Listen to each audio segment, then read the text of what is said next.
Hey piano students, do you sometimes find that your scale practice just goes into autopilot mode? And piano teachers, I'm sure you've got students who do this as well. Maybe they're asked to play a scale, but really they're just kind of filling in time. They might as well be on their phones.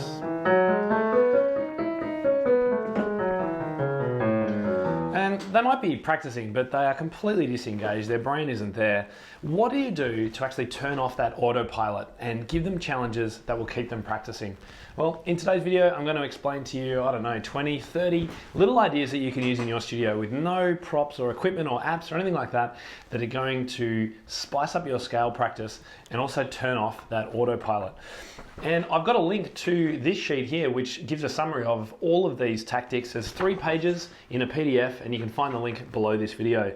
So here's a really simple one that all students should be able to do, and that is to be able to play all their scales with just one finger.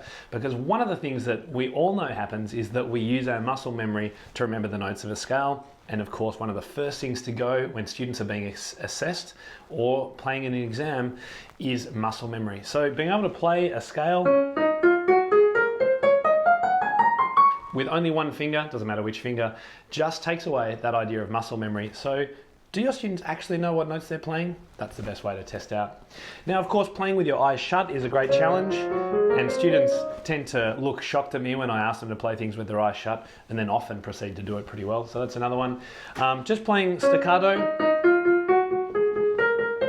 either 1 or 2 on each note is great as well. Now, here's one that I was taught by one of my teachers at some stage, and I use this with students when they've been playing for a few years, and that's to play crossed hands. So crossing the right over the left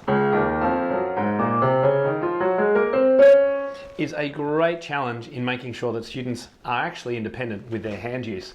Another good way, and I use this to make sure students are playing notes at the same time in both hands. So if they tend to be a little bit out of sync,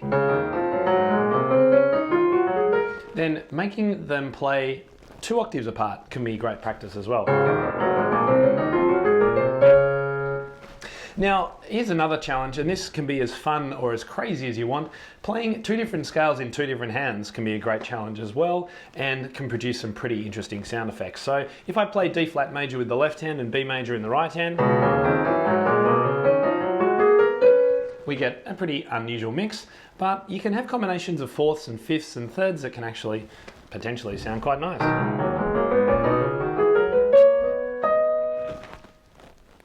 Starting scales on different scale degrees can be really good as well. So just take, for example, a C major scale. Well, not a C major scale, maybe a C minor scale, but playing it starting on the G, for example, can be another thing we can do. I like playing scales, getting students to play scales starting at the top and going down and then coming back up again. So they're getting used to going in the opposite direction. It's a really good way to do it. And that can be great too with melodic minor scales. The hardest thing about melodic minors tends to be the turnaround at the top. So rather than playing 3 octaves up before you get to the turnaround, why not just play the turnaround? So you could potentially play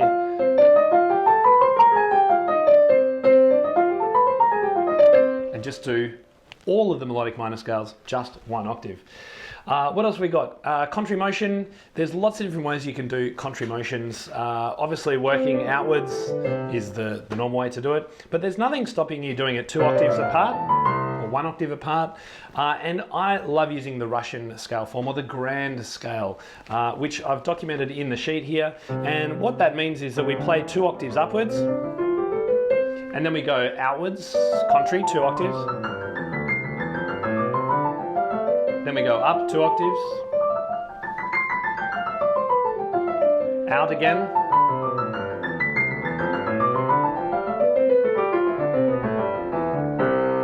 so that's just a few of the ideas that I've got on the first page of the sheet. So onto the second page. Now, rhythms. I've always taught students to practice things in rhythms, and I was brought up with this method myself. It's a great way of improving evenness of students' scale practice.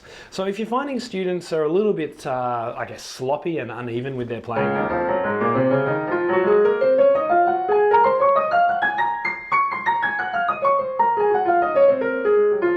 kind of hard for me to demonstrate, but I think you know what I mean. When the rhythm isn't exactly even, I love using rhythms in order to practice out those uneven bumps.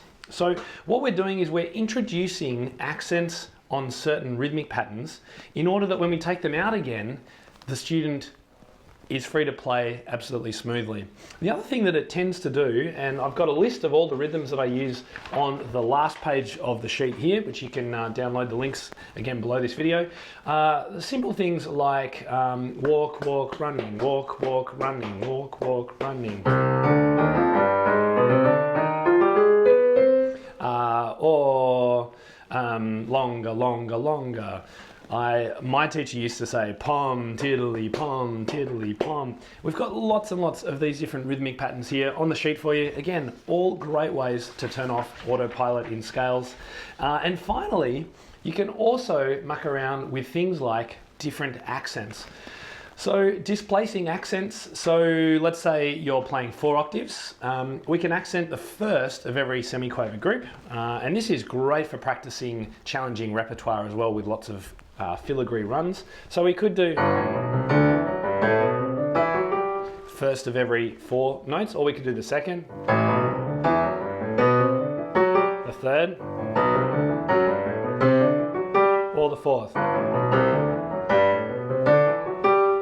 Students actually really enjoy that. It's a great challenge if they've never done it before. I like playing 3 octaves in triplets.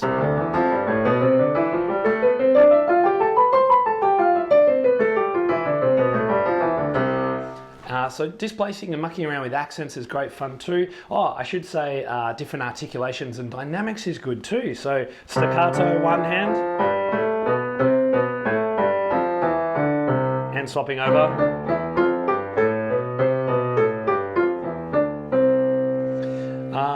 2-note slurs in one hand, any kind of variations and patterns between the 2 different hands, making them different can be great. And then if you want some more advanced challenges, on the second page, I've given you things like playing 2 notes in one hand for every 1 note in the other hand. So we get this kind of thing.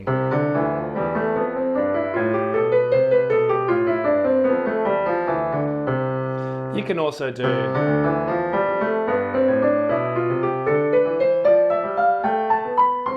that's a polyrhythm 2 versus 3 over 3 octaves in one hand, 2 in the other hand. There is an endless array of things that you can do to make sure your students don't put their autopilot on. This is me speaking as a captain, when they're practicing their scales. I've listed it all in this handout here. Grab it right now, the link's below this video. And if you've got any other suggestions about how you get your students to turn that autopilot switch off when they're practicing their scales, let me know down below this video. See you next time. Hey everyone, it's Tim here, and if you haven't yet subscribed to my YouTube channel, then what are you waiting for? Make sure you hit the subscribe button on this page now. And if you're a piano teacher around the world looking for support and guidance as you build your studio and perhaps teach a little bit more creatively and know what to do when students bring in those pop songs that you're not too sure how to teach, then make sure you check out my InnerCircle piano teaching community. We're ready and waiting for you to join us. There's a link on this page to click.